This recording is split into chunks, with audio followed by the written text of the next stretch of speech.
Right, good evening, members. It's 7:30, so we'll make a start. Everyone's here apart from Councillor June Lumley, who has advised that she may be late, so we're going to make a start. Emergency evacuation announcement. In the event of a fire or other emergency, please exit the building in an orderly manner to the assembly point, which is located in the market car park. The fire exit in this room is indicated by a green fire exit sign. Please do not delay the evacuation by collecting any belongings. Do not use the lift. The premises must not be re-entered until the fire brigade have given the all clear. And please note, it is against the law to smoke on these premises. Please note, this meeting will be audio recorded. And can I please ask members just to turn their mobile phones off or into silent, please? Thank you very much. Apologies for absence. We have apologies from Councillor Dray and from Councillor Williams. Councillor Griffin is substituting for Councillor Dray. Non-members attending this evening, Councillor Mrs Hoy, Councillor Weston. They're noted. Agenda item number 4, which are the minutes of the meeting held on the 5th of September 2017. Are members happy for me to sign the minutes that were circulated by email? Thank you. Agenda item number 5, to receive declarations of interest, including any whipping declarations. None. On the agenda, the next item is item number 6, which is the disabled facilities grant. If members are happy, we are actually going to move agenda item number 8, which is member learning and development, forward. We have Councillor Weston, Councillor Mrs Weston, Chairman of the Standards Committee, and John Bostock, who's the Assistant Director of Democratic Services, here tonight for this item. So I think everybody's in agreement. You're happy to move that item forward. Members would have received a report which was circulated on member learning and development. There is a recommendation at the end which is slightly wrong. It says it's proposed that the committee resolve that the contents of this report be considered. Obviously we will be considering that tonight and either making recommendations or accepting the contents of that report.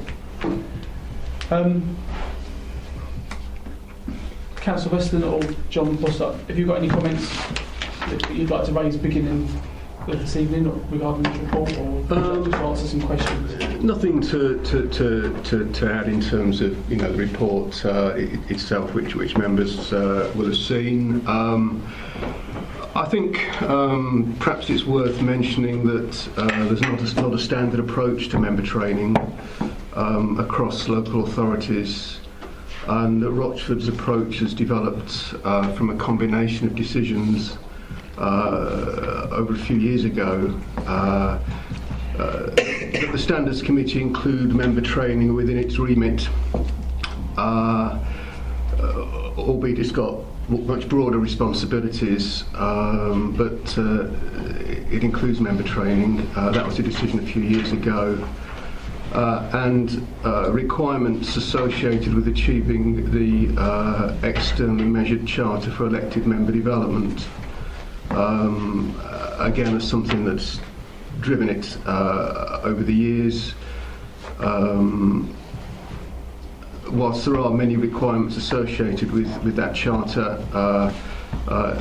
or that were associated with it, the council no longer holds the charter chairman. That's all I'd like to say. Thank you. Okay, thank you very much. Any members, any questions they would like to put forward? Councillor Mr Mason. It's not so much a question as an observation, I guess. So considering the report was probably something I did do. I think there's always room for improvement, even though we may have held a charter mark.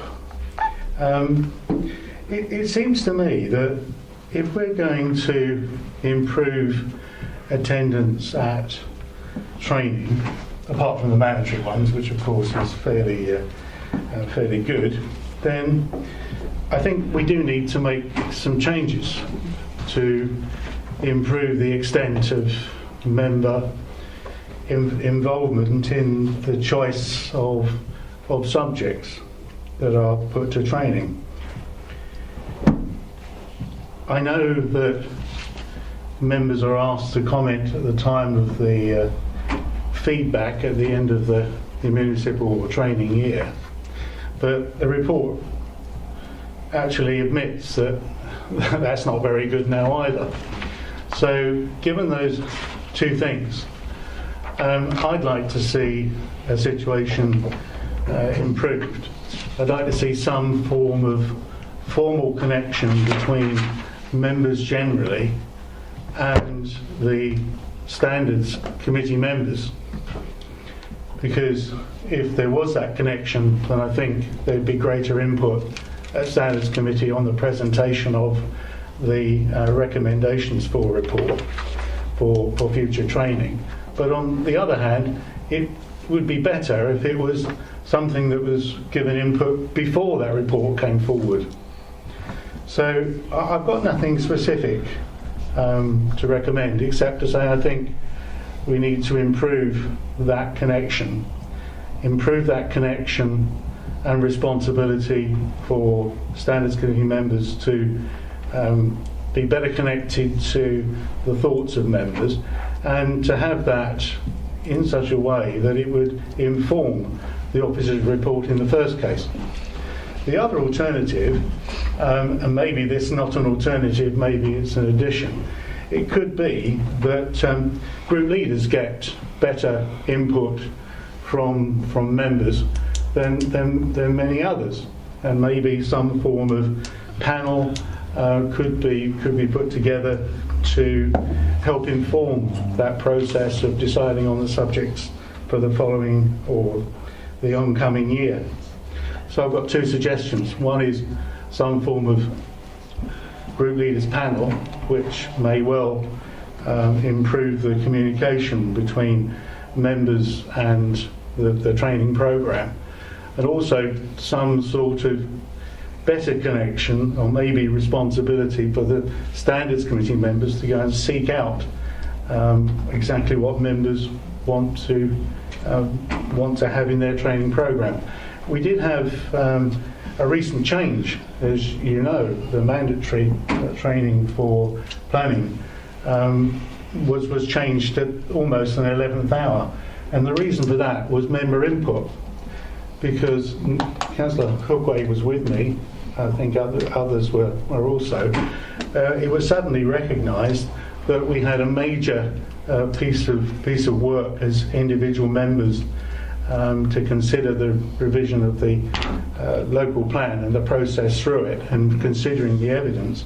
But there were lots of new members who didn't even know what the evidence actually was and what the implications were. So the informal meeting of the Planning Policy Subcommittee asked the Assistant Director for Planning Regeneration to consider abandoning or postponing the subject that he'd chosen, and interpolating something for the next one that would actually benefit members and the working of the council. And I think that's a great example for the reason why we need greater member input. I'd welcome other members' views. Thank you. Councillor Mrs Mason. Thank you. I can generally echo Councillor Mr Mason's points of view. I mean, in the time I've been on the council, the attendance at training sessions has generally deteriorated.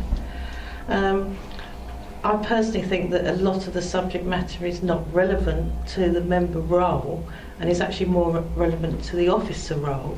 And I'm sure that members are interested in those subjects, but the relevance should be member orientated more than anything.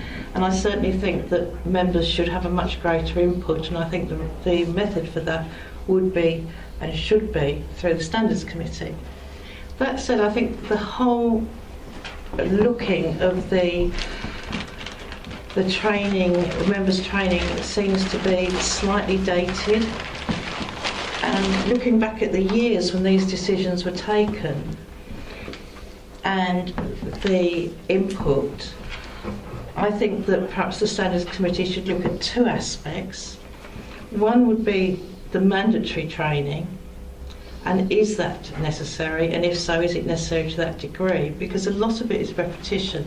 Now, there's two aspects of that in itself. There's the aspects of newer members who certainly need training, and there's aspects for the more experienced members that probably don't need the repetition, and it's not necessarily helpful. So I think that needs to be looked at, and we may end up with the same situation, but members should be asked if they think those mandatory sessions are necessary, why. It should be debated with, and the standards is a good place to debate it because we have independent members on there that can give us a very different point of view. And then there's the, if you like, the voluntary attendance courses, which are recommended by officers, decided by officers, recommended by officers. But I would much prefer to see these decided by members, with obviously officer input if officers feel that there's a change in legislation or if there's a change in practice that we need to know. But we should be generally aware of it, and we should be capable of saying, as members, that okay, we need perhaps specific training. At the moment, we're sitting through training which is often inappropriate and not fit for the purpose.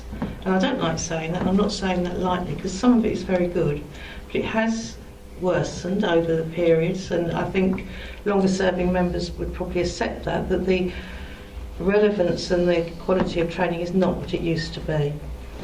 And I think the whole thing needs to be looked at and be member-led, with however that's done through either group meetings or through the Standards Committee or through thing.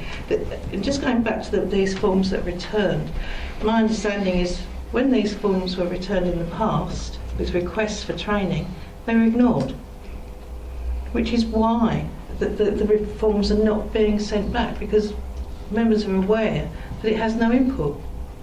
So we have to listen to members as well, not just ask and file, but ask and listen. Thank you. Thank you. Councillor Bookwane. Thank you, Chairman. Just really just picking up a point on Councillor Mr Mason made in relation to an example he gave relating to the planning, the proposed planning training, and the planning policy subcommittee meeting, or the formal one. I attended that meeting. I was subbing for Councillor Hughes on that, and I think that's a very good example of where officers were focusing on a particular plan that they had, but in terms of what was happening at that particular period, leading up to a big important aspect of planning that's coming up with all the documents coming forward for the evidence to do with the issues and options document that's coming along.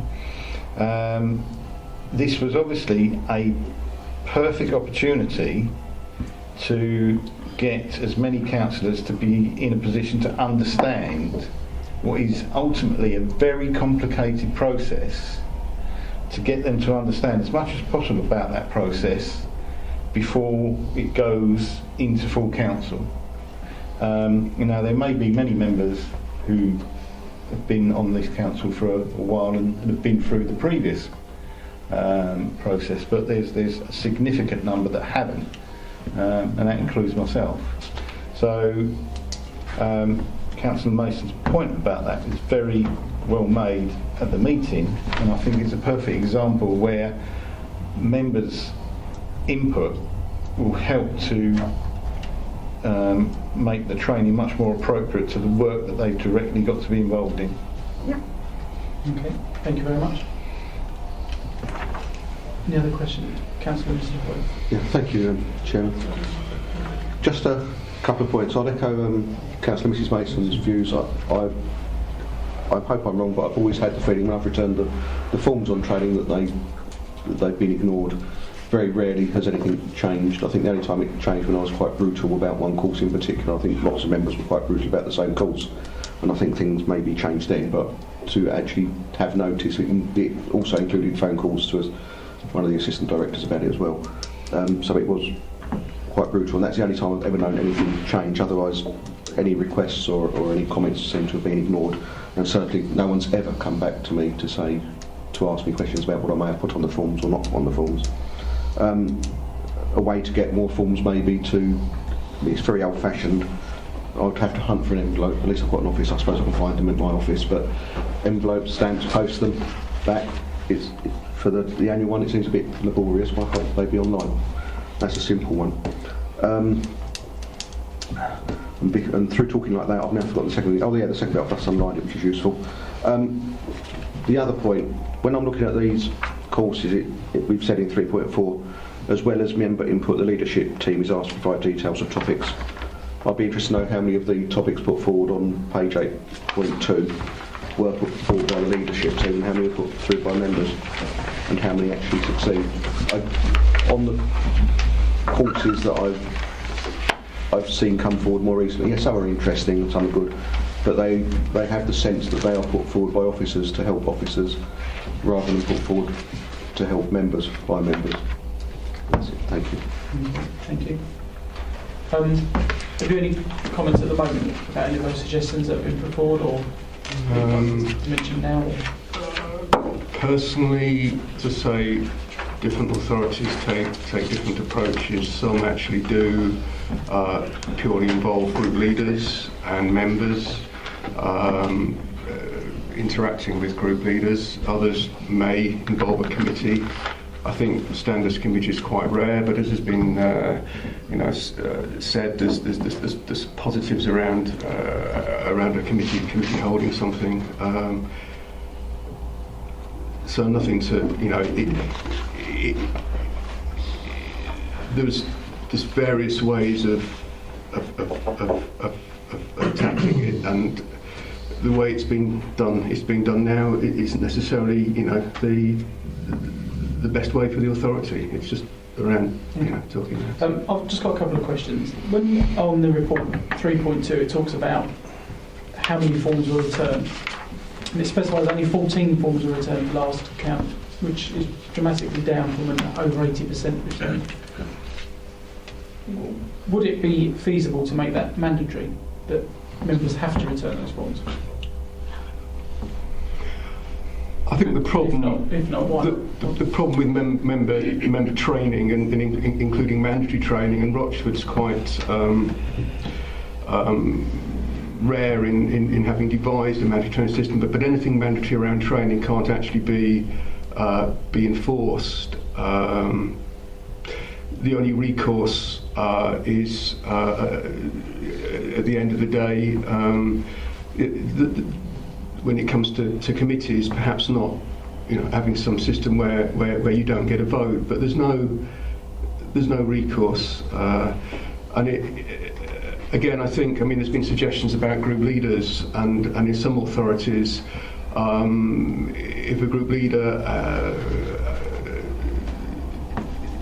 buys into and is happy that training is suitable to for the membership, then that's the better route, than I would say, than trying to enforce something that at the end of the day is unenforceable, and probably gives the wrong ethos, because it's about internal workings and getting the corporate centre right, rather than decision making. It's the bit before that. It's the worst.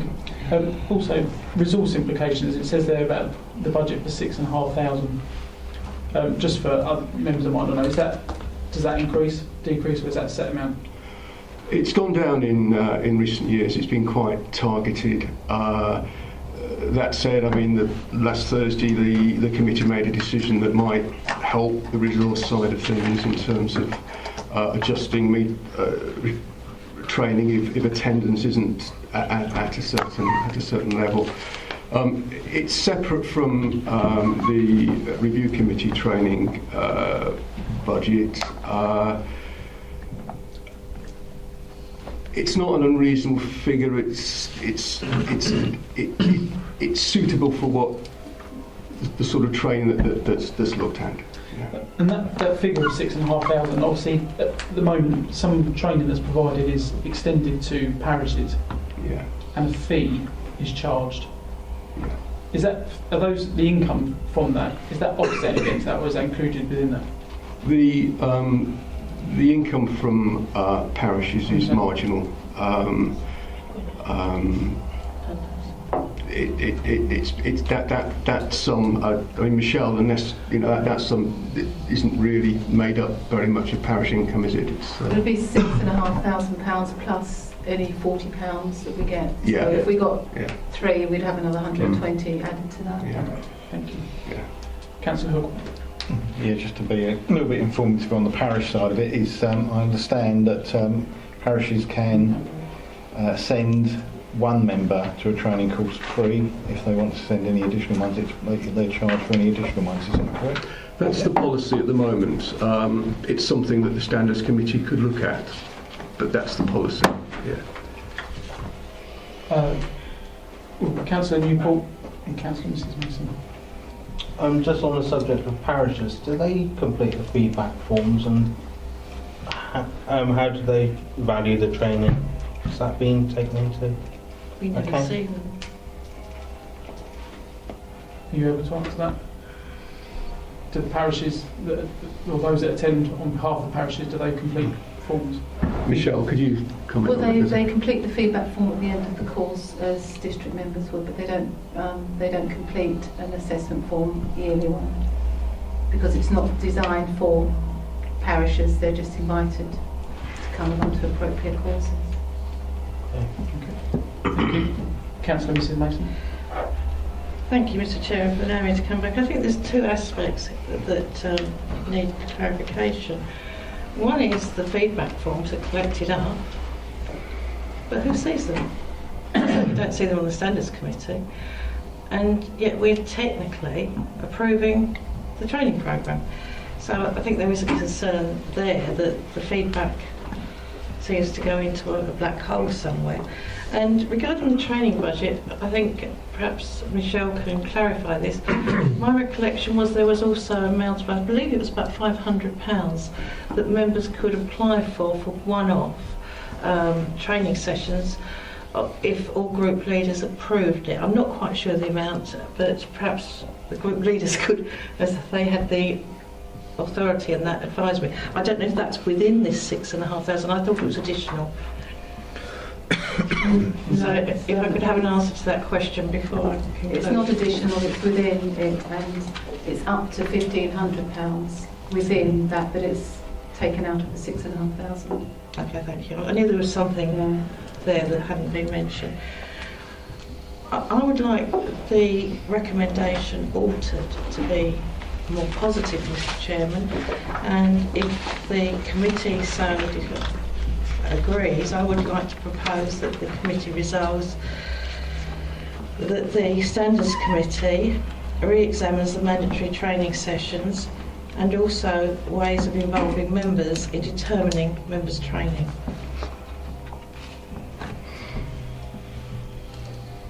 I'll second that one. You'd like to second it? Sorry, Councillor Mrs Mason, can you elaborate on that? When you say Standards Committee mandatory training, in what sense do you mean that? Well, the mandatory training isn't mandatory from the purpose of law. It's been made mandatory by this council.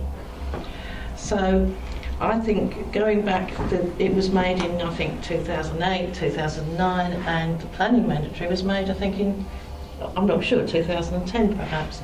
But it's been quite a long while before that was determined. And I think we ought to examine, I'm not suggesting we need to change it, but I think we ought to explore it, see if it needs to be changed, see if it needs to be reduced or increased. Because if the training is more relevant, we'll get more attendance, and people that do attend will be more involved, and if they're more involved, they'll learn more. What we're not talking about, when we're talking about mandatory, you can look around at some of the mandatory training and people are, and I'm guilty of it, we're sitting there and we're disengaged. What we need if we're going to have mandatory training, we need to have really valuable training that members participate in and get value from. So I think we need to just examine if we need them, how many we need them, and the structure. Just have a look at it. We may determine that what we have is perfectly fit for purpose. We might decide that some of it needs tweaking. We might decide that there's different mandatory training requirements for new members and existing members. But none of that has been explored in recent years, and I think that's what I'm looking for that. And the second part of the resolution is quite clear, to find ways of involving members, and particularly members of the Standards Committee, I would suggest, in determining members' training. And I think if we get more involvement from members in determining the training, then we will get a better uptake and we will get better educated and informed councillors, which is really what we want. And we can't make people attend, we've got to make it so they want to attend. Okay, can I just come back on that? I understand with the mandatory training, obviously mandatory training works on the aspects of the planning, the licensing and appeal is quite important. And I was also led to believe that if you've done it 1 year, the second, if you're experienced or if you had done it a year before because you were a councillor, you didn't necessarily have to go the second year. That's what I understood. And then all the new members who are new members did the mandatory training. No, that unfortunately that's not the case, which is why there's a problem. Licensing training, even if it's exactly the same trainer and the same training, has to be done every year at the moment. I mean, I'm not saying that's a good or bad thing. I'm just saying it's something that needs to be explored, probably more with, getting input from members of those committees. I think appeals training is the same, that members have to attend every year. The mandatory training for planning at the moment is that you can't miss 2 sequential training sessions, but you could miss one that was very relevant. So it is something that needs to be looked at. I'm not suggesting that there's a necessity for change, but I do think there's a necessity for review. Okay, I understand that. Thank you very much. Are all members, there was a proposal there, the recommendation which has been seconded. Are members? Would you like me to repeat it? Yeah, I was going to say, can you repeat exactly what it is you're proposing? Okay. Yes. It's proposed that the committee resolves that the Standards Committee re-examines the mandatory training sessions and also investigate ways of involving members in determining member training sessions. Councillor Mr Mason. I've only got one suggestion of addition, and it's a request, if you like, for this committee to consider. Would we like Standards Committee to come back to us, having raised the issue and made the recommendation that is, I think, is as follows, or do we want it to go straight to full council from Standards Committee? Any members? I mean, I think personally I would prefer to see it back at review. I think it would be better if it went back to the Standards Committee first. Yeah, I don't think that's what. That wasn't quite what I said. And then come back to us. I actually said it's going to Standards Committee for review. Should Standards Committee come back to Review Committee, or should it go direct to full council? I would personally like to see it come back to review. So we can tag that on the end. Excuse me, it can't come back to review until the Standards Committee have had a meeting to discuss it. And I think that's what that's what you were talking about, wasn't it, really? So that's what we understand it to be. So are all members in agreement? Chairman, just a couple of observations, just observations at this point. I mean, firstly, the Standards Committee could technically determine these things without recourse to full council. The committee could do that, or it could recommend on or come back. Secondly, the Standards Committee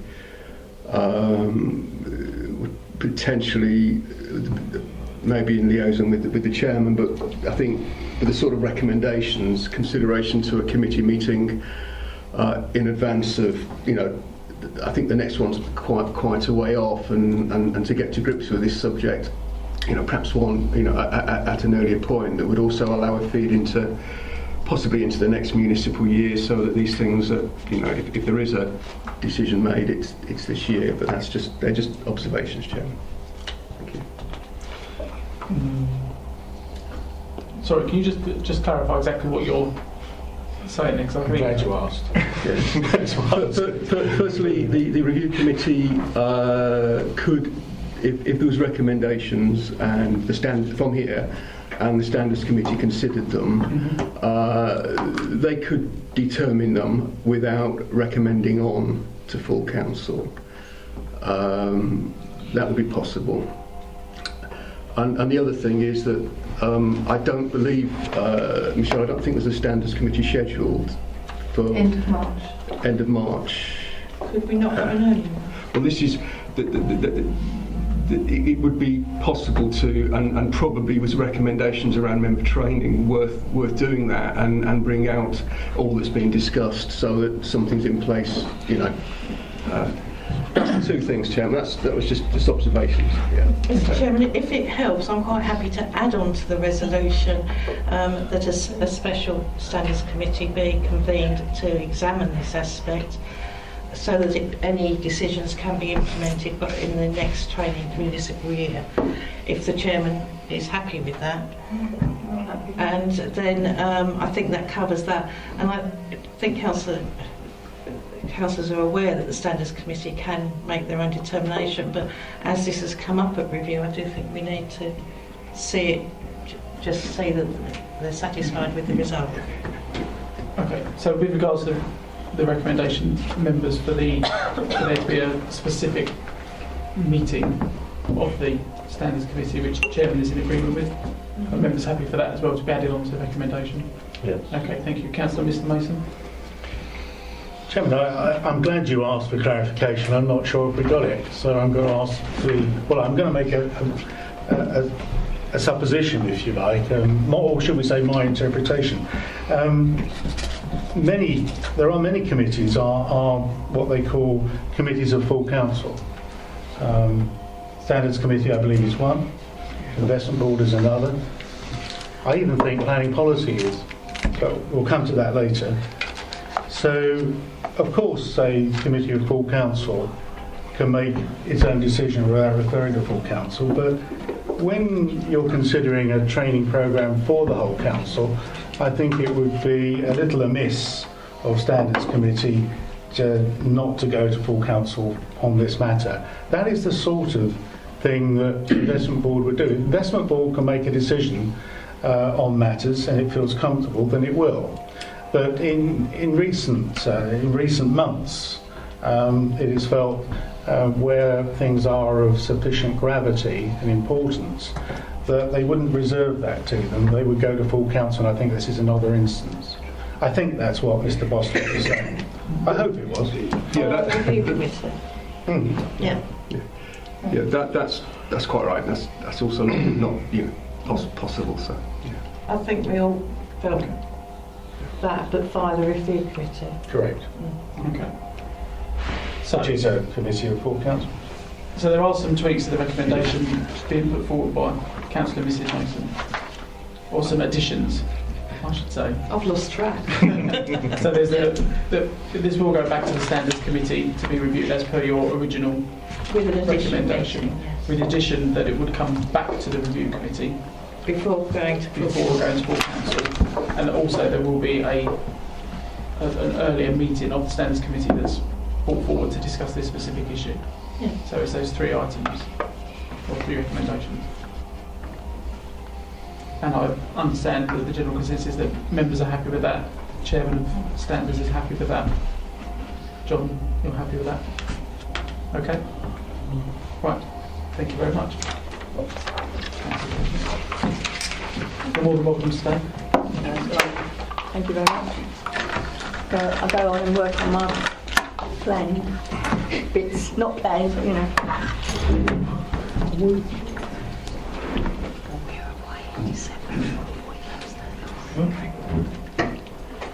Thank you, Chairman. Thank you.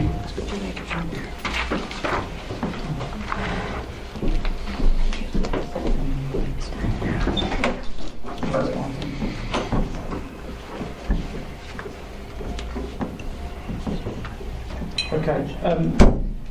Back to this evening's agenda, which was item 6, which is the disabled facilities grant. We had Louisa Moss, the Assistant Director of Community and Housing Services, attending this evening. Unfortunately, Councillor Mike Webb, who's a portfolio holder in the community, has sent his apologies prior to the meeting. Members will have had the report circulated to them. I think generally, from looking at the report, there's been quite a few changes. It seems that most of those changes it's been quite a smooth transition.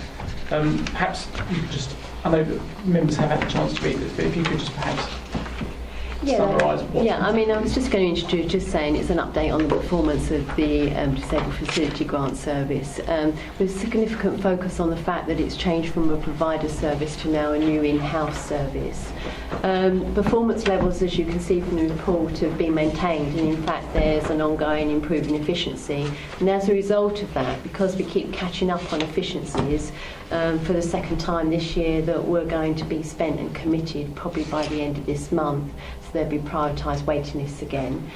To date, we've received 80 referrals from the Occupational Therapy Service, which is an ongoing demand, which is approximately 3 a week. Now, that might not sound a lot, but of course some of these cases can be quite complex and take quite a long time.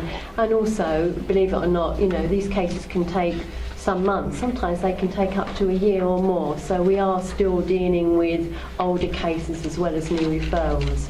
But as the Chairman said, the most significant change, and the reason why I've brought it back since October, is that the provision of the service has changed. And the reason for that is I detailed in the RIS last time, in October, that Essex County Council were decommissioning their housing-related services, and one of those was home improvement agencies. And as a result, Patworth Trust, who was our provider, was decommissioned. Now, Patworth Trust then very late in the day, in February, made the business decision to stop all their home improvement agencies across their whole business and to concentrate more on their own development work. So we had to make a very quick decision on making sure that we maintain the service, bearing in mind it's a mandatory service with the administrators of this grant for the government. And we'd already explored partnering with other local authorities such as Southend, which, to be blunt, was a bit of a no-goer because they had their own service and weren't mature enough for us to partner with them. We'd already talked about piloting the service with Basden, which we'd already trialled, and again they at the 11th hour said no, we've got our own staffing problems. And you can see that actually we turned that around and actually provided them staff in the end. But so we were left in a position where we couldn't have a gap. Some local authorities, believe it or not, in Essex have made that decision to have a gap, and as a result, following a meeting that I attended only a couple of weeks ago, they have got very long waiting lists and cannot commit or spend their money.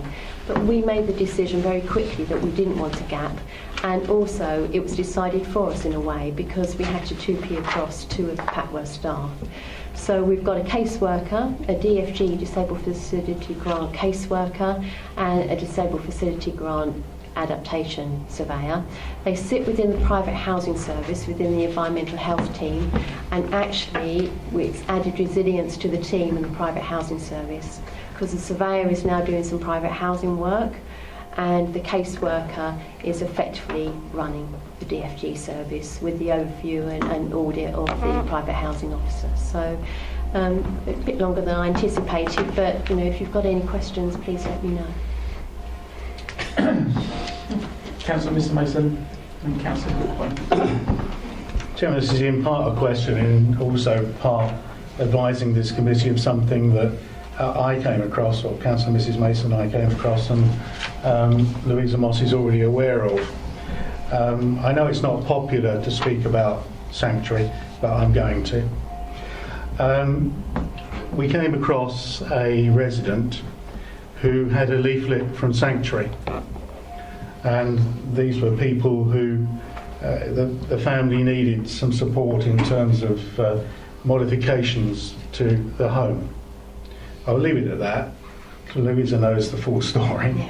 I don't wish to identify them, but the leaflet was of concern because it indicated in terms of disability facility grants, that up to £750 that Sanctuary would deal with them.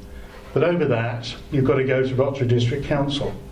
Now, I previously understood that that Sanctuary had a fund of £150,000 for disability grants already in their budget, and more particularly their gift. So I'm hoping that our budget isn't being raided by applicants who are being pushed towards us by Sanctuary, when indeed Sanctuary should be considering them themselves. I know Louisa was as concerned about it as I was, and I know that she intends to raise the matter with Sanctuary. But I think around this subject, as it's here, the committee ought to know what's going on. Well, so can I just add to that? I mean, just to reinforce that, I agree, where we know every housing association, registered provider, should be setting aside money within their own adaptation policies to meet their own tenants' needs. Now, Rochford take quite a hard line on this through their DFG service, and we have 8 registered provider tenants actually on a waiting list because we're refusing to pay for it through our disabled facility grant process, because we've gone back to the provider to say it's your responsibility, and if you say it's not, tell us what your policy looks like for us to evidence that you don't have any money, etc. So just to reassure Councillor Mr Mason that case is quite case specific, but on a general note, we do not pay for housing association tenants to have adaptation works done. And every case has to be looked at individually, but to date, this year, we haven't paid for any. Okay, thank you. Sorry. Can I come back on that? Okay, yeah. The reason I want to come back on it is because obviously I was meeting with a resident who had the Sanctuary leaflet and told me that's the way it worked. It was obviously not the case, and I found it very difficult to turn around and say to them, well, I'm sorry, but whatever they say is incorrect, and this is how it is. So I'd like to be assured that some remedial action is being taken by Sanctuary and any other housing association that's indicating they should come to us.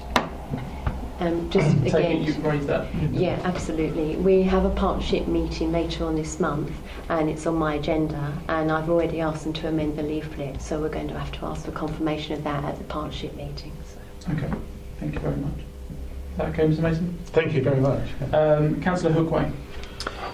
Yeah, it's quite interesting that Councillor Mason raised that matter, because it's just reminded me of something in relation to one of our residents that they're with Sanctuary. One of the person who's living in the household is got a deteriorating condition, and that they're looking for adaptation or possibly move into a more appropriate dwelling,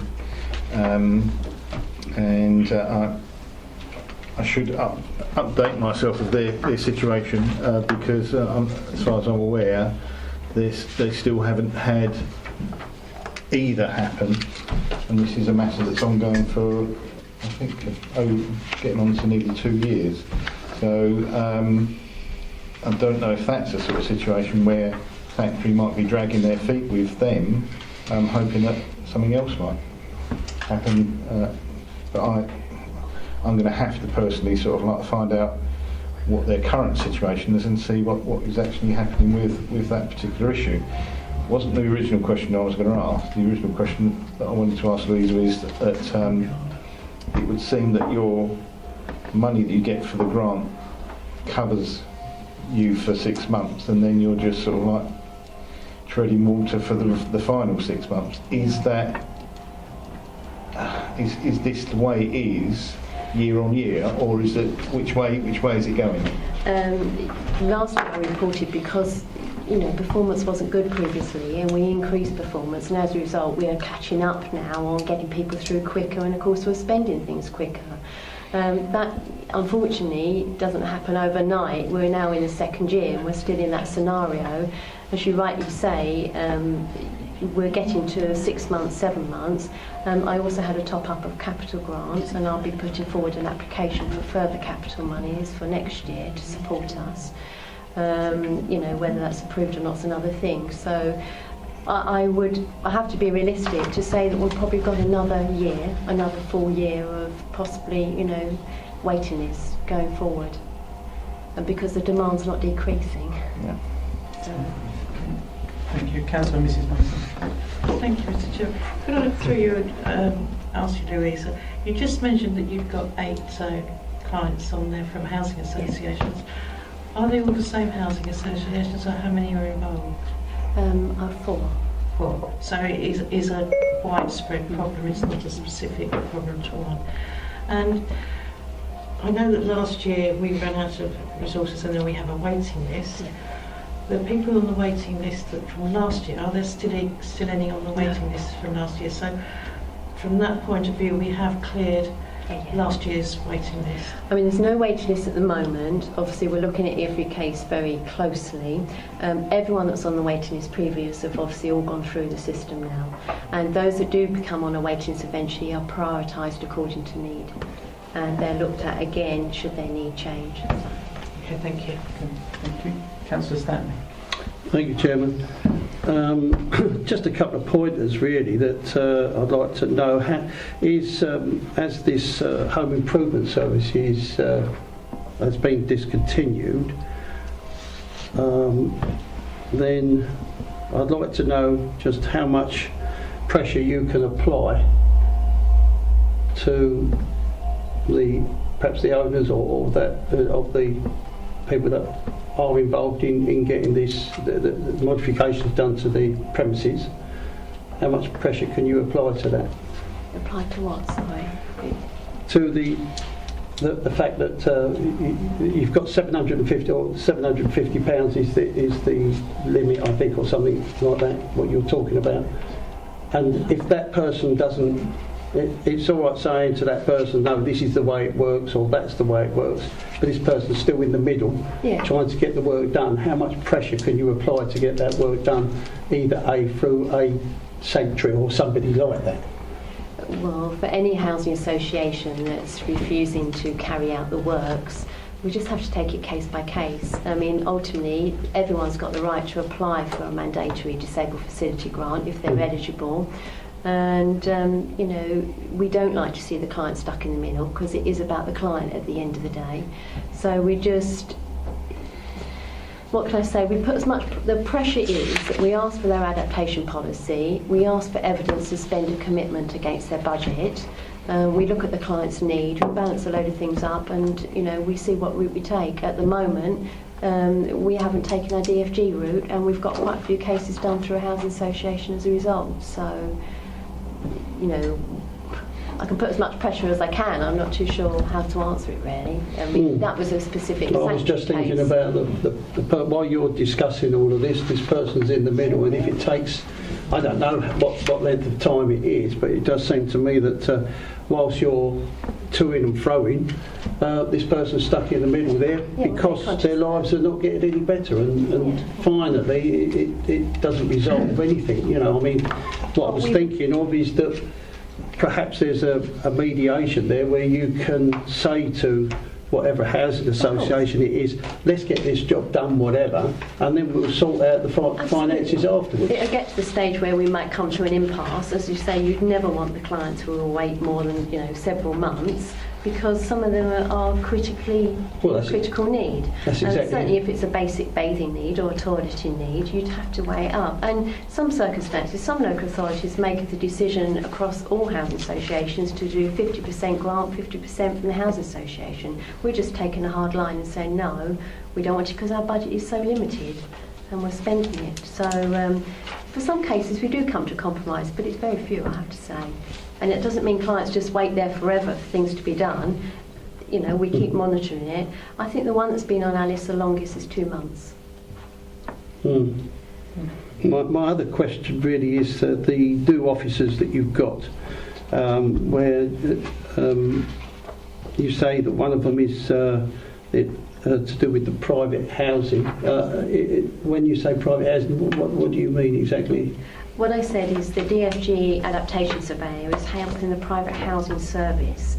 Private housing officer is one that deals with private tenant landlord cases. Right. So, for example, having a surveyor resource is quite useful. So when a tenant might ring us and say we've got some repairs needed, often we might send a surveyor out to go and have a look and make an assessment, because he's actually trained to do what we call housing health rating safety inspections. So Thank you. Okay, thank you. Councillor Mr Hoy. Thank you. Firstly, I just want to note for the record that there is no equality and diversity implications on this report. I'm pretty sure there ought to be implications given its disabled facilities grants. I did understand from Mr Bostock they would be added to the format for the future. I do note that report number 8 did have that on, only had a description of none underneath it, which is fair enough, but I do expect them in the future, I thought. That was just for noting.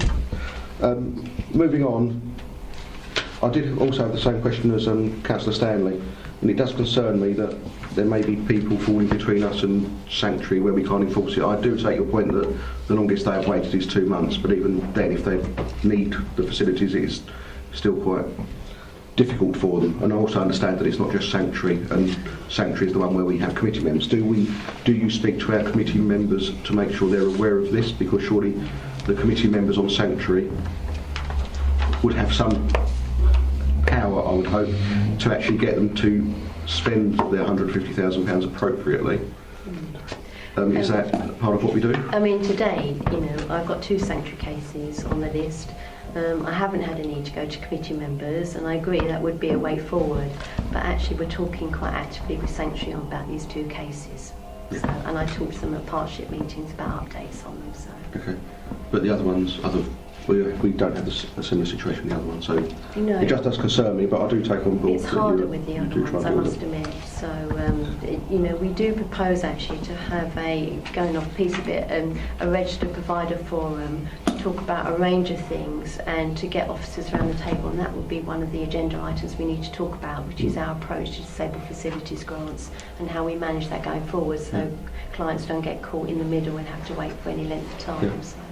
Okay, and then maybe moving on from that slightly is where we may be unable to provide a grant because either our money's run out or it's not suitable or they don't meet our criteria, are we able to point people in the direction of other grants which may be available to them? I know I did have a resident about a year or so ago who was pointed in the direction which I think he found himself through the Salvation Army? No, not Salvation Army, something like that, something else. SAFA or something, yeah. And are we able to do that and to help people to some extent with that? If in the last 6 months of the year we have no money, are we able to point people where they may get some? British Legion. British Legion, that way.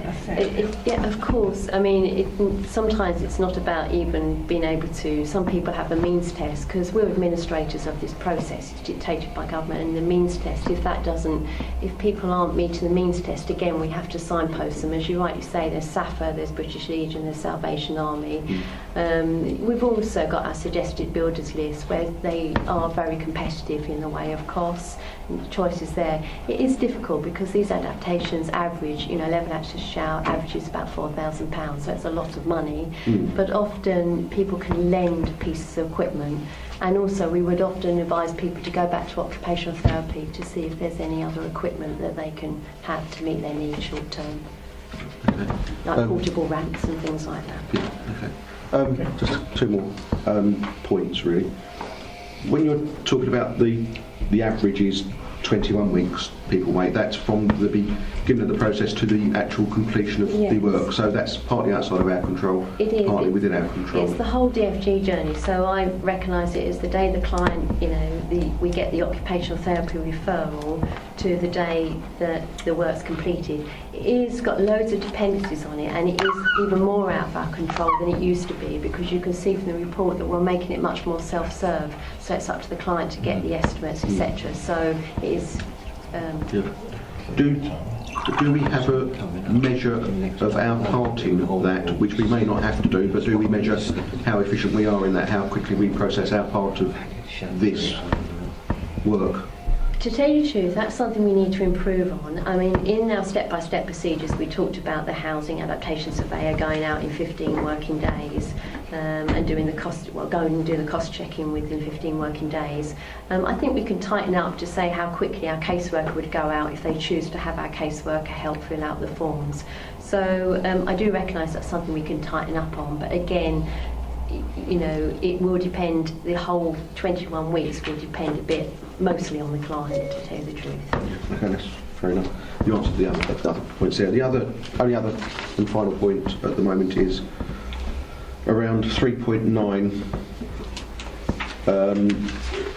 The findings reveal that 98% of customers were very satisfied with the final outcome of completed adaptations. You've said it. I think 98% is quite good. I'm very doubtful of 98%. So I came across this all the time when I was on the board of Sanctuary, and it clearly wasn't a 98%, which I recognised when talking to tenants there. So I'm a bit doubtful about the 98%. First of all, we're saying that 98% of those surveyed at the end of the process. Do we survey people who haven't completed the process because there is no process to complete because we've run out of money? I think there are points missing this. Have we thought about journey mapping, or is that going to be too time consuming? I mean, you can see, I think to a certain extent, you can see that we're already recognising our customer satisfaction, the way we measure it needs to be improved, especially around outcomes. And that 98%, you know, I smile with you, because really at the moment they're crudely saying, are you happy with your adaptations? Well, of course you're going to be, aren't you? Because your independence has increased, you know. No disrespect, that should be 100% rather than 98 if we're meeting the need rightly. This is more about outcomes, as you rightly say. What's your journey been like? Have you waited a long time? Have you been informed throughout the process? So that's the kind of thing that I want to improve it by, which is a bit of journey mapping, I suppose, because we need to know how we're doing in the way of information, whether their self-serve process has worked. You know, did it take a long time? Would you like more help in this, that and the other? And also we need to find out from them, you know, has it reduced your falls, your dependency on family and things like that? And we're not asking those questions. All we're asking at the moment, because to tell you the truth, 6 months on, we've just been concentrating on getting this service right, is, are you happy with the adaptations? Well, of course you are, because you've got to the end of your journey and all of a sudden you've forgotten perhaps how long it might have taken. Now, I'm not saying it's taken long, but you know, that's it. And also, are you happy with the contractors? Which I think is an important one, because we've carried forward the contractors from Papworth. We've built up new relationships with them. So yeah, taking your point, we do need to improve on it, and a bit of journey mapping will happen. Thank you. Councillor Milne. Yeah, I've got a resident who's had planning from Papworth Trust approved prior to these changes. The building work hasn't been done yet, so they've got a member of their family that they require another toilet downstairs and so on. I presume that that's something the council will pick up, because nothing's happened. It's months ago, and it went through the planning process. I mean, it would be our planning process, but all Papworth cases are now with us and in our control. So if you want to speak to me afterwards, or well, if he wants to follow up on it, I'll tell him to give you a call. Yeah. Okay. I've got a couple of questions just about some details in the report. 3.5, it says, over the last 6 months, Rochester has supported Basildon with DFG surveying work, generating an income that can be recycled back into the local DFG budget. Are you able to say how much income? At the moment, that income is approximately £5,000. And also 5.3 talks about the Better Care Fund, and it says there that the BCF allocation for DFG work has increased over the last 2 years, and there is a commitment to further increase this in 2018-2019. Do we know what that increase will be? I wish we did. Or when will we know? Unfortunately, it was really late last year. It was around about May time, and we've got no confirmation it's going to be any earlier this year, so I might not know as late as May. I know it will be the same as this year, if not a bit higher, and it will probably be about 20,000 higher. Okay. If it is 20,000 higher. Last year, we topped up with 150. Would we still top up 150, or would we be looking to reduce that by 20,000? Bearing in mind we've got. I would still be asking for 150. You would still? Okay. Because 20,000 won't meet our need. Okay, thank you very much. Councillor Stanley? Thank you, Chairman. Just getting back to the 21 weeks, which is a long time for somebody to put up with, say, not an inconvenience, but a way of life that is getting detrimentally worse for them. When you're now asking for them to do sort of most of the work themselves, and if they are, if they've got somebody that looks after them, like their wife or their husband, sort of thing, they won't have much time really to do this. So, how much intervention does the council actually put in that 21 weeks? Because 21 weeks is a big time for somebody that's really sort of trying to manage, and they are not getting any younger, if you know what I mean.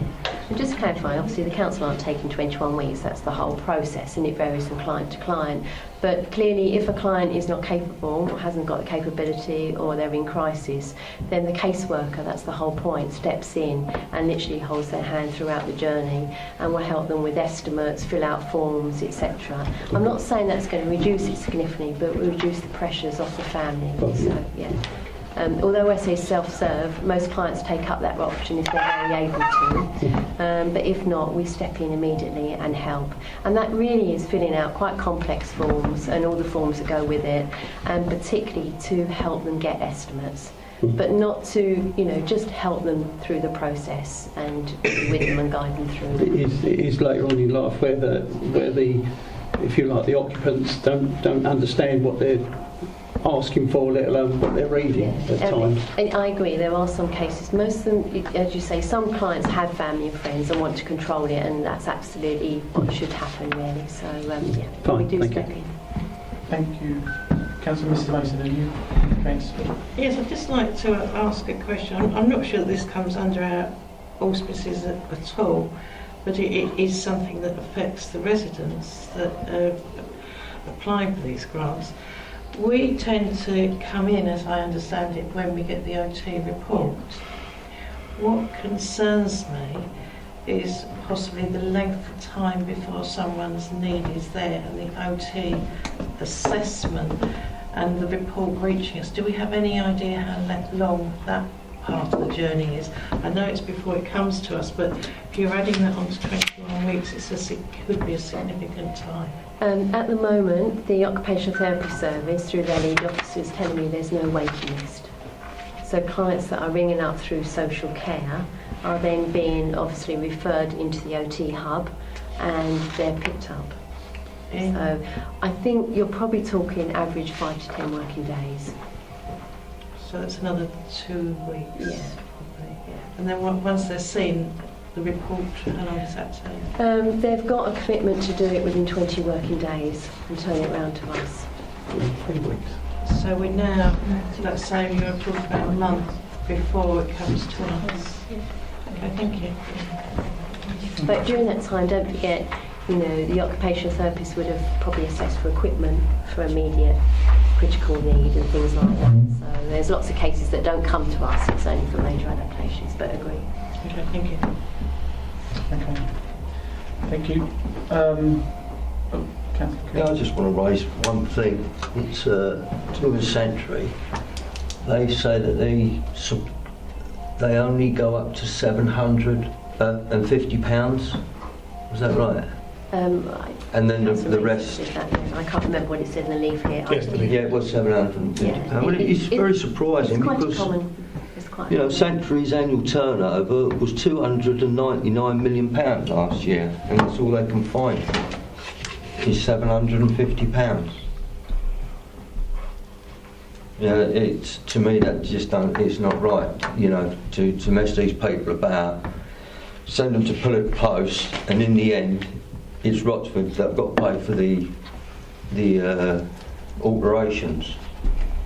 That's it. Thank you. Okay, thank you. Any member? Louisa, did I understand you're having a meeting with Sanctuary on this? Because We're not obviously on this. you know I'm on the committee, and this £750 has not been mentioned at all on any of the committees we've seen, on any of the figures I've seen. So, you know, what we're seeing, I'm not saying it's not right, I'm just saying I haven't seen it, so perhaps we could get It's perfectly correct. I've sent the leaflet to Louisa Moss, and she can provide you with a copy. I didn't I've say it got no wasn't correct. objection. I didn't say that, John. I didn't say I didn't believe it. I just said I hadn't seen it. And what I actually said was perhaps Louisa could clarify when we get to get some meeting with Sanctuary, please. Yeah.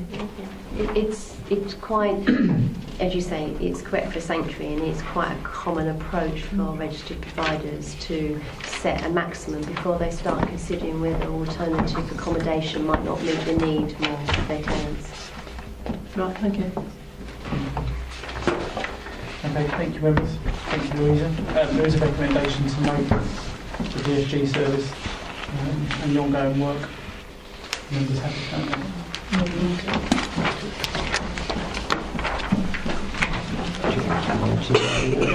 Moving on to item number 7, which is the regulation of Investigatory Powers Act 2005. Louisa is staying for us for this item. Members have had the report. This is an annual report that we get, that we received and review. There are some changes again. If you just want to run over those for members. Yeah, I mean, it was just to update on the use of the RIPA powers over the last year, of which there have been no uses, and also just to show, following the review, there's been some name changes around the responsible officer, which is now myself, and authorised officers, and also the commissioner. The commissioner's restructured and renamed itself, and that's been acknowledged as well in the review. So that's a summary, really. And it does all seem quite standard and quite straightforward. If any member has got any questions, Councillor Mr Boyd. Thank you, Chairman. Normally I think this gets waved through quite quickly, doesn't it? I just had some queries about, I'll just mention the policies on diversity implications again, because I'm going to mention every meeting I go to, whether it doesn't appear. Thank you, that's to be noted. I was looking through the report, and I've actually failed to mark one of the paragraphs I wanted to raise. Probably the main thing I wanted to ask about was we don't separate under covert human intelligence sources vulnerable or young people, where I've noticed that other councils where they have a RIPA policy do, and they mention them particularly and raise the point that normally their chief executive in their instance would be the person who should be authorising any of those surveys, or what's the wording for it now, any of those investigations. I think that would be a suitable amendment to our policy, that where any young or vulnerable person is involved, the authorisation shouldn't be with the assistant director, it should be with the managing director. Can I just come in there? We do not use young people as chises. But then we should say that in the policy. It's not clear. Other because councils we don't do those investigations. That's county. That's fine. But no. As I understand reading it, young people can be. For instance, if you've got a young person checking whether people are selling alcohol to underage people, it may well be. But it's not necessarily. I think it's quite confusing with different ones I've read, and I think it should be much clearer in here that we do not use young people then. But do we use vulnerable people?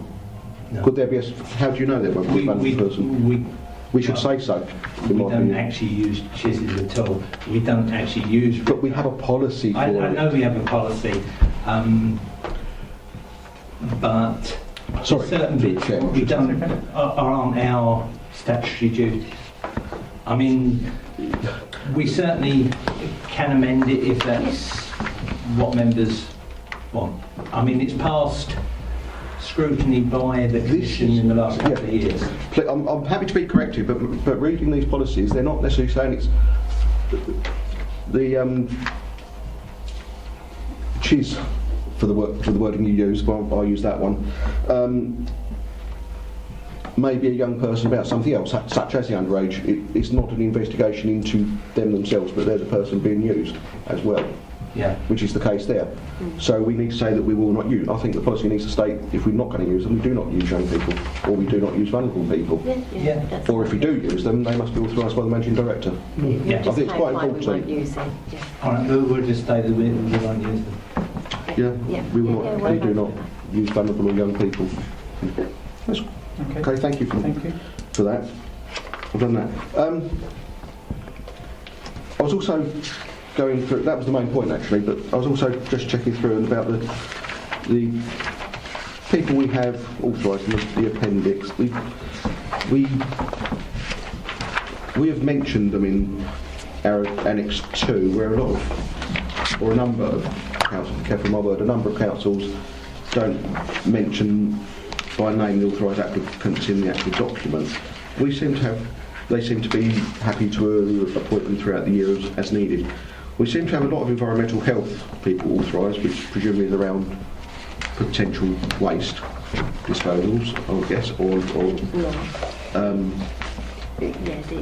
It can be a variety of things. or other things to do with environment. There seems to be quite, when I was looking through, there's quite a lot of stuff which the environment could be involved in.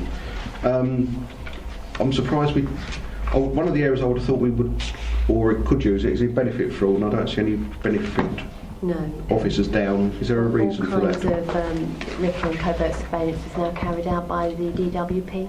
Right, okay, that's fine. Because we don't no longer have any fraud teams, that's all been taken over. But is there a reason for the increase in the number of authorised applicants beyond that? I would only envisage you just want enough people there that there may be people available. It's a policy we don't seem to use, but we seem to have an awful lot of people authorised. Well, just to update based on the new staffing establishment list, and if we need them, they're there. So. Okay.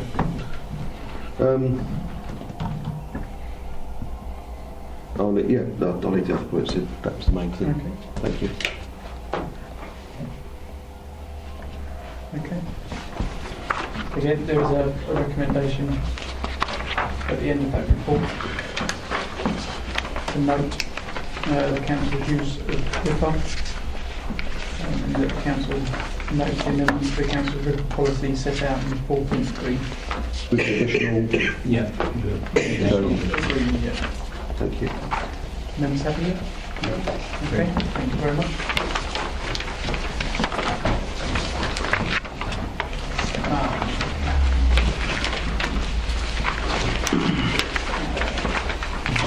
We have already covered agenda item number 8, so agenda item number 9 is the key decisions document.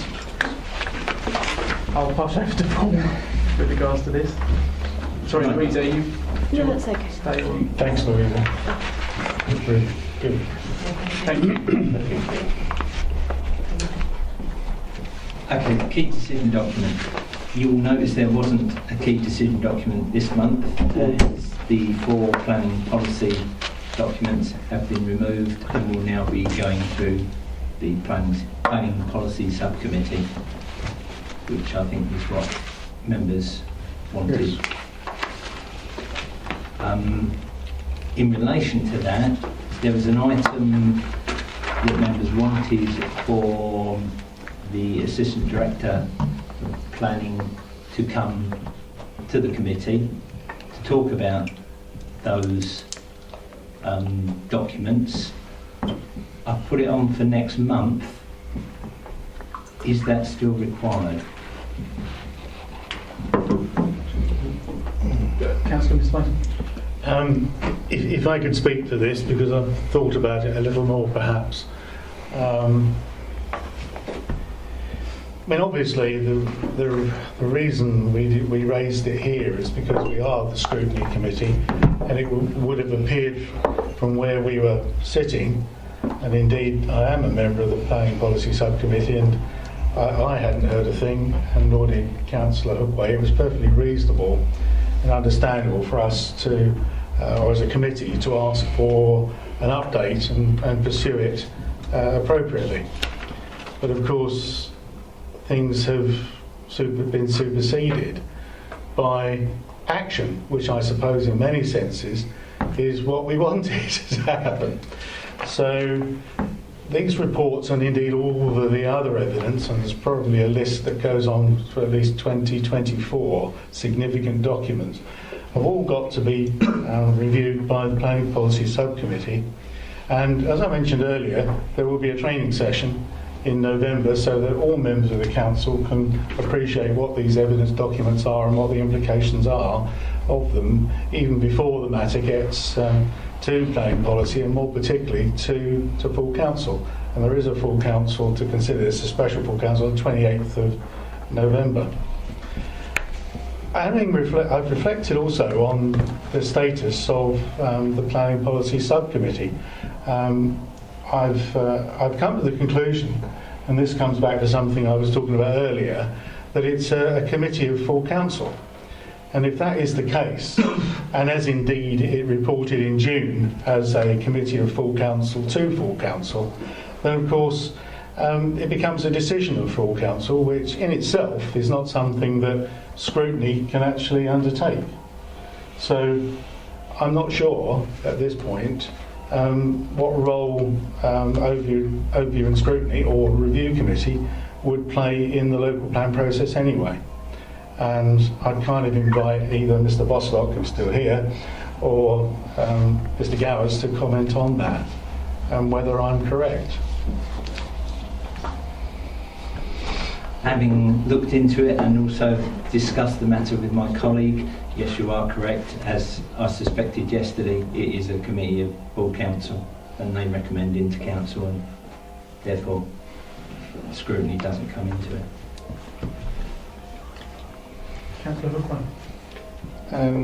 I would imagine that it may be of interest to review if the process is failing in some respect or another, then it may be of interest to review. But I think if the process it goes forward as planned, it should be acceptable, shouldn't it? I would have thought.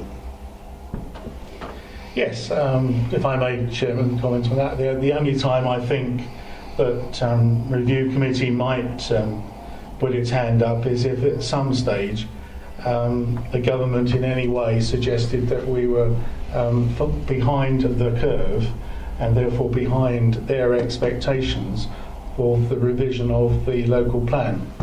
I think we have to bear in mind that the requirement of the inspector in 2011 was that we would undertake an early revision of the core strategy, which is now termed a local plan.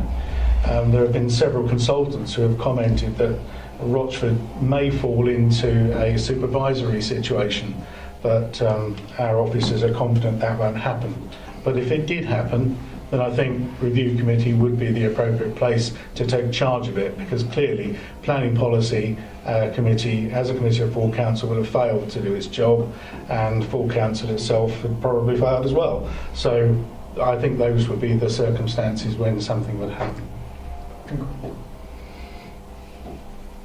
Any members, any other comments? No? Moving on to agenda item number 10, which is the work plan. If anybody needs a copy, can you let us know? I've got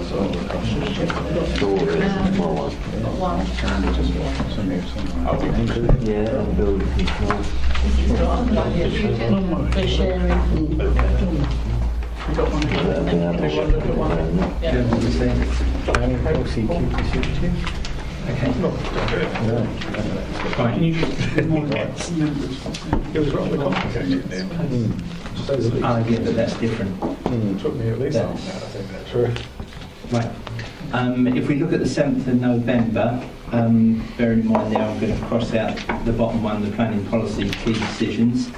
We've got Sanctuary Housing coming in to talk about their progress on the 386 properties they're trying to build. Well, they're luxury homes. 386, is it? And then building control and enforcement of unauthorised adverts. Then there's also a couple of, we have the ICT review that's booked in for a meeting at the end of October 25th. And we've still got a book one in for the Constitution, and I need to sort out the Treasury Management Advisors review.